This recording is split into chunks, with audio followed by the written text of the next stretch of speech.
You already know this man. He is culturally reactionary, socially maladjusted, exploitative, and misogynistic. He occupies every sweaty segment of society, from the megachurch to the message board. He is the Chud. Horror movies have been documenting his depravity for decades. And in our last expedition, we waded into the wilderness, hacking through the strangler vine, narrowly avoiding the masturbator, to reach the festering heart of nature's deadliest chuds. But today we journey beyond nature. We ascend into the realm of the spirit, into the hallowed halls of horror's most sanctimonious, most deranged, most catastrophically certain men. The malignant messiahs, the self-appointed mouthpieces of divinity who wanted to build congregations but build up body counts instead. So without further evangelizing, spoilers are ahead.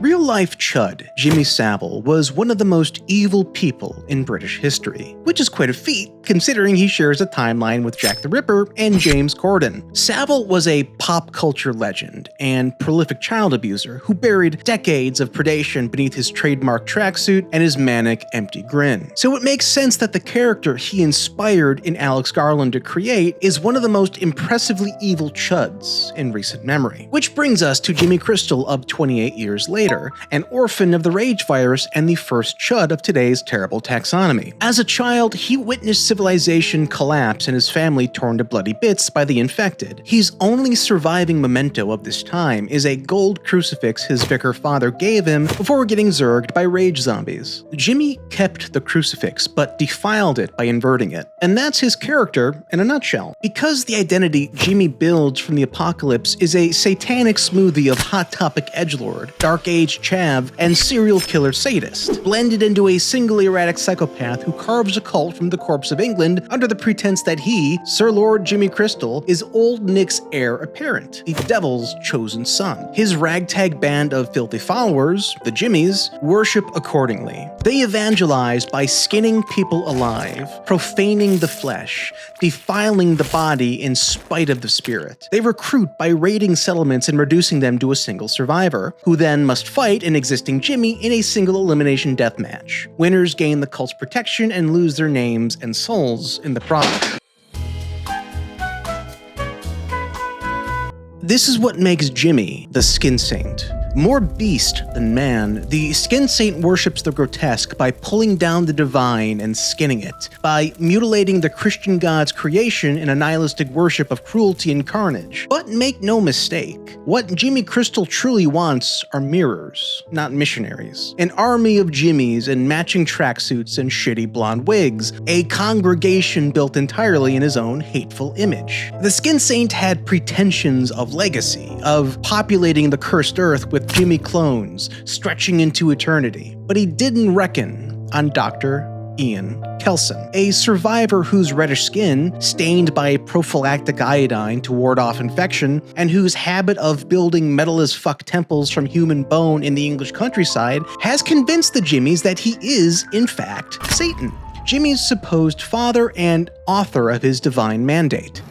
Old Nick? Who the f*** is Old Nick?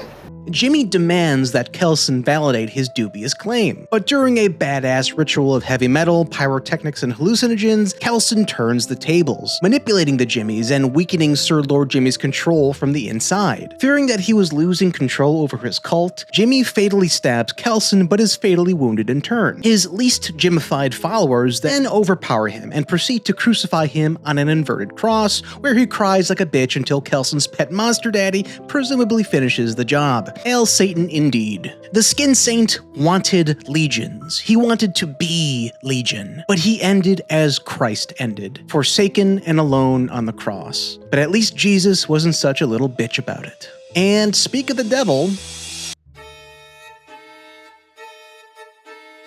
we continue our romp through the spiritual swamp with William from the Vavitch, a Chud so repressed, so holier than thou in his convictions that he makes the actual Puritans look like swingers. William has forced his entire family into the witch-infested New England wilderness to indulge his manic piety. He believes that he and he alone is privy to the capital T truth, and rather than rising to the moment like a modern Moses, he goes and chops more firewood, the 17th century Chud version of drinking beer alone in the garage. His pretensions are Abrahamic. He fancies himself the progenitor of a mighty line of Christian warriors, the crown of a family tree branching into heavenly eternity. But William is, in reality, the stump. Just another Chud in a long line of Chuds who has claimed a privileged relationship with the divine, who used that claim to treat his family like shit, his daughter like a spy for Satan, and who ultimately lacks both the courage of his convictions and the fire of his all-consuming faith. This Solomonic sea sponge shits the bed so badly he bears witness to his entire bloodline's obliteration and his sole surviving daughter's induction into Satan's sexy circus.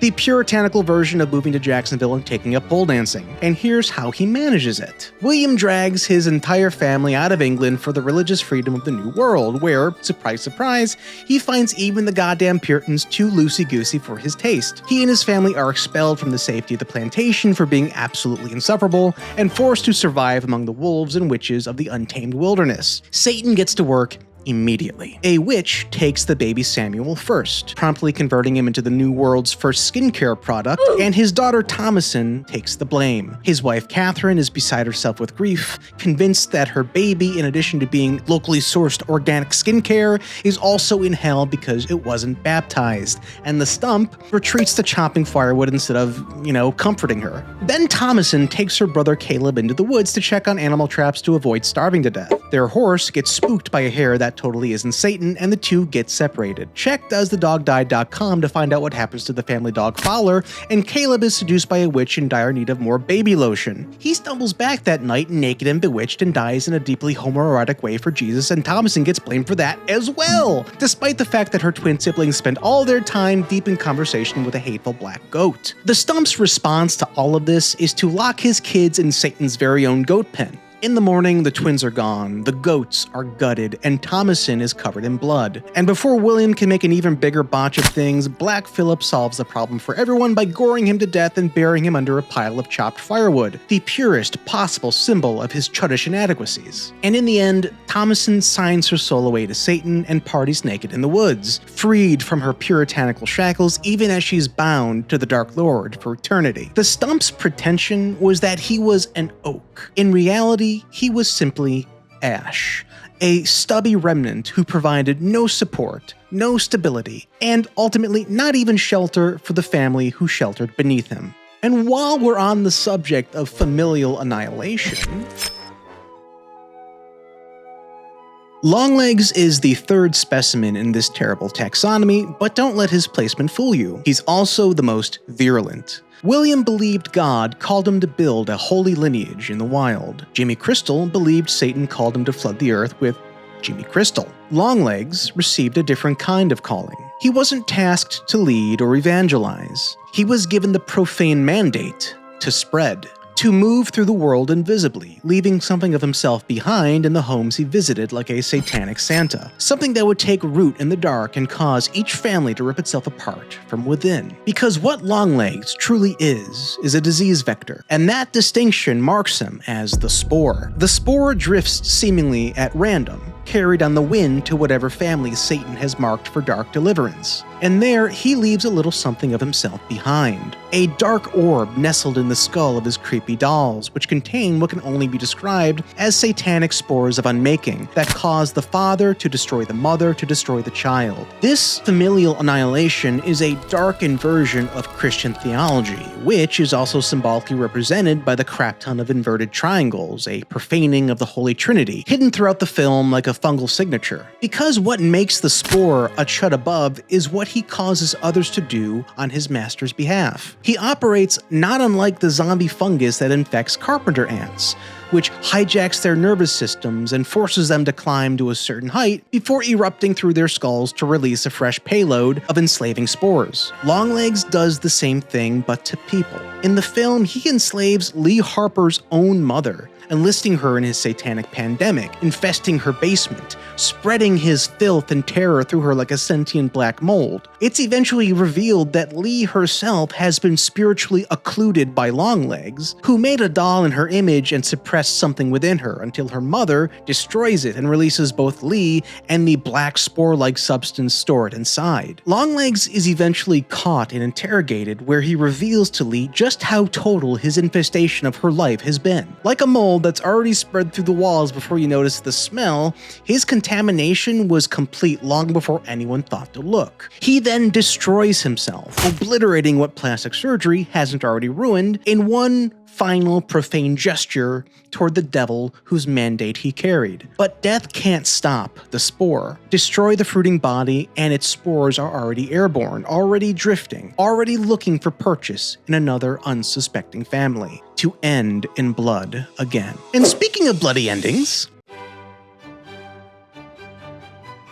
the fifth specimen of our taxonomy is Alfred Moretti of Opus, aka the Wizard of Wiggle, the reclusive pop legend who hasn't released an album in 30 years. When he finally announces his return album, Caesar's Request, 6 carefully vetted journalists, influencers, and fellow travelers of music are invited to his Utah compound for a listening party. They arrive, hyped, and they leave in body bags, most of them anyway, because one ambitious young journalist, Ariel Ecton, is allowed to escape. The why of that is made abundantly clear in the film's final frame. But before we get there, we need to talk about the Wizard of Wiggle himself. Moretti is what you'd get if Prince and Jim Jones had a baby carried to term by Madonna who was then raised by crocodiles. He spent 30 years in self-imposed exile, cultivating a mythology around his own absence. And then when he finally breaks that silence, the influencer class comes running. What they find at the compound is levelism. And levelism is at its core a religion of celebrity. Its theology is deceptively simple. People are fundamentally not equal. The right-brained creatives, the artists, the visionaries, the wizards of Wiggle, are the true movers and shakers of civilization and are divinely burdened with the responsibility to lead it. Everyone else exists in service of that creative class. It's revenge of the art majors. The pearl necklaces his congregation spend their days producing, harvested by manually knifing open thousands of oysters and their own flesh in the process, are both the ritual and metaphor of this catechism. And this is what makes Alfred Moretti the bug zapper. Because a bug zapper emits a light so irresistible that the insects fly into it themselves, and the zapper takes care of the rest. Moretti's compound operates on exactly this principle. The invitation is the trap, and Moretti's intoxicating celebrity is the light. His blue-clad cultists probably didn't think they were joining a cult at first. They thought they were probably joining something far more rarefied but mundane, the inner circle of an icon.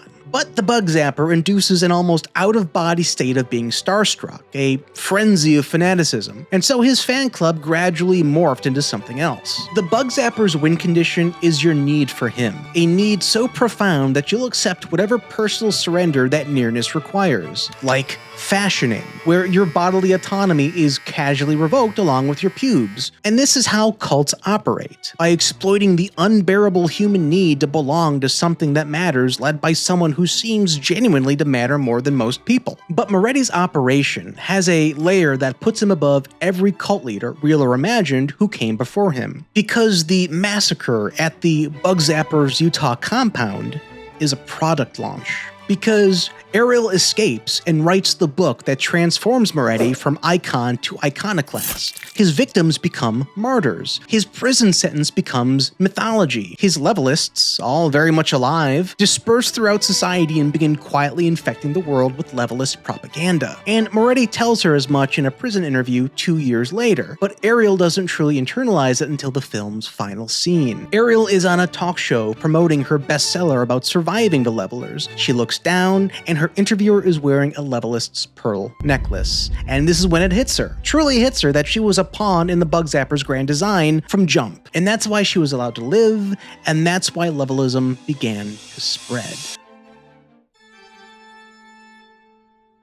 Mr. Reed from Heretic is a chud who has spent decades building up, buttressing, and breaking down arguments in his own head. He's a seemingly unremarkable guy who has expressed some interest in Mormonism, or so he tells the two young missionaries who show up at his door on a rainy afternoon. Paxton and Barnes, said missionaries, are completely unaware that they have just walked into one of the most elaborately constructed physical and theological traps in horror history. Because Mr. Reed has anticipated their shtick, their evangelizing, and has points, counterpoints, and counterfactuals in reserve. He has read every religious text. He has debunked every religious miracle with a smug smile. He has built, stone by stone, an intellectual fortress so airtight that no one who enters it can find the door, or for that matter, deodorant. He has been waiting his whole life to bury their faith and their corpses in the dirt of his dank basement. And that's what makes this chud the Reddit mod. The Reddit mod has spent decades constructing a theological argument designed to kill faith at its source, from within the hearts of the faithful themselves, presenting religion as essentially derivative, a copy of a copy of a copy, each iteration watered down and borrowing from the last while pretending at divine originality. He is smooth and precise and completely in love with the sound of his own voice. He wants to watch your beliefs wither under the pressure of his scrupulous logic, and he wants you to admit, finally, that he was right all along. His basement is less torture chamber and more message board. I mean, synonyms really.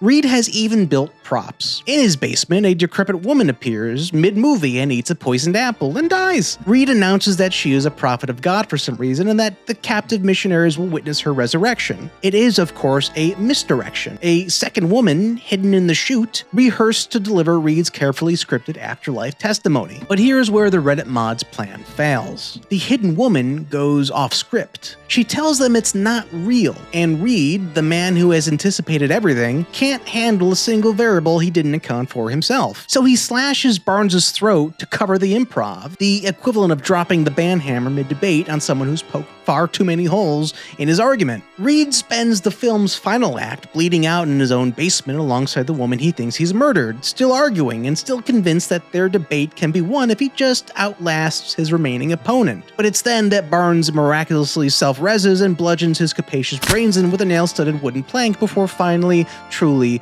dying. And in the end, the Reddit mod is defeated by a 20-year-old woman who simply refused to concede the debate stage, and all of his intellectual chicanery dried up on his basement floor along with his gray matter. Because even if you steelman every argument and spend a lifetime buttressing your case against God, you just can't account for the human instinct to get in that final word. And speaking of the final word, Darren Aronofsky's Mother is a cinematic panic attack featuring the chudly apotheosis of today's terrible taxonomy. Meet him.